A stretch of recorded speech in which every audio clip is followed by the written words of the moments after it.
Our next guest has a new op-ed piece out in which he looks into why U.S. inflation is coming down. He writes, however, one does the analysis. The result is the same. The decline in inflation over the past year was largely the predictable and predicted consequence of the removal of temporary sources of inflationary pressure. A benign loosening of labor markets provided some additional disinflation. Joining us, Jason Furman, former chairman of the President's Council of Economic Advisors, now a professor at Harvard's Kennedy School of Government. Here's how I would have done the intro, Professor or Jason. I haven't talked to you in a while. You are so deep in the weeds with all this stuff that I always look forward to reading your notes or even op-eds. And so much has changed since the last time I spoke to you. So many data points and so many nuances that I'd like to get your opinion on. Overall, I just want to ask you, Jason, can we tame inflation if there's no recession? And would the Fed stop if they don't cause a recession? That sounds like a great outcome. Is it possible? Oh, of course it's possible.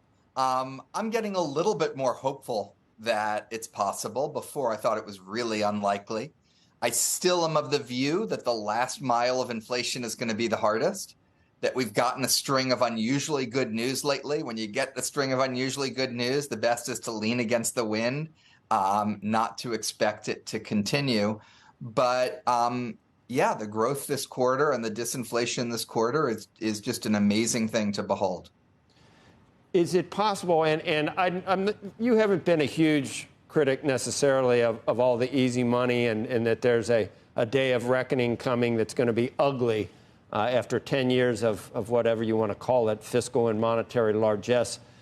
Is it too simple to think that we've cured it and that we get a soft landing?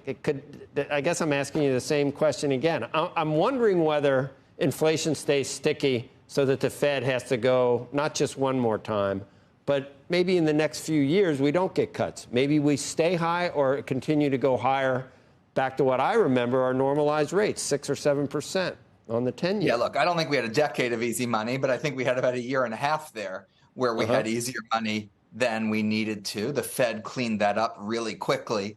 I think there's most likely another hike or two in our future. That's certainly it? Not a December meeting. And then cuts? And then I think it's going to stay high for long. I think the bar for the Fed's very asymmetric right now. It doesn't take a lot for them to raise rates more. It'll take a lot for them to cut rates. We basically need to be in a recession and have inflation under control. If you don't have both of those, I don't think they're cutting rates. So I think this is going to be high for a while. The last mile is a good, the easy work has been done is another way of saying it for you. And we had Scott Sperling on. We're talking about probably chips are going to cost more because we're bringing them home, and it's not, it costs more to make things. Renewable energy is going to probably cost more, so we make that transition. The population's aging. Labor is going to stay tight. I mean, there's a lot of things that aren't going to just happen easily, and does that play into why we're going to be higher for longer? Yeah. The other thing is we are back to a place where fiscal policy is fighting monetary policy.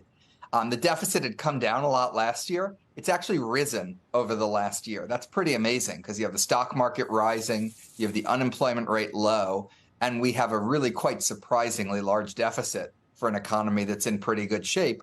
What does that do? It puts more pressure on the Fed to raise rates to offset that sort of, another small bout of fiscal stimulus that we're going through right now. The other, some of the other things that people have talked about, I don't know, that inflation is high because of used car sales. That's not going to last. That shelter is eventually going to come down. But then on the flip side, do you worry about what's happened in the oil complex, in whether energy prices, if oil goes back to $100, doesn't that make things pretty difficult as it filters through, even though we back it out of core? Yeah, and that's the key lesson here. Look, last year, part of the inflation we had was the bad luck of rising oil prices. Part of the inflation now is the good luck of falling oil prices. You never want to count on, good or bad luck to continue. Things mean revert, and I expect that in energy. By the way, the other set of prices I'd watch out for is health prices. where there's just a lot of pent-up pressure there. Certainly the CPI is going to rise on the health side. You may see that in the PCE. And then just look at the labor market. Wages are growing about 2.5 percentage points faster than they were before COVID. It's really hard for that to happen on a sustained basis without inflation being about 2.5 percentage points before where it was on COVID. So there's a lot of things here that are preventing us from landing. We're closer than I thought we'd get, but we're still not there. And there's still a lot going the other way. So are you forecasting a recession in the next 12 to 18 months? I've learned my lesson about forecasting recessions. I was never way out there on the forecast. I think it's a roll of the dice. You roll a 1, you get a recession. 2 through 6, you don't. And I don't think any of us have any. If the Fed stays where it is right now and doesn't raise any more, would we get a recession? Or is that what the recession comes from? The Fed is forced to keep hiking? I think most of the monetary tightening that has actually affected the economy is behind us. I don't think there's a lot of long and variable lags left. I mean, look, most things like the dollar, the stock market, mortgage rates, corporate borrowing rates reached their current level of tightness in June of 2022. It's over a year ago. There's been a lot of time. You were just talking about housing starts and permits. That's stabilizing. We might even have positive residential investment in the third quarter. So I just don't think, I think the long and variable legs of monetary policy are mostly behind us unless there's another round of tightening.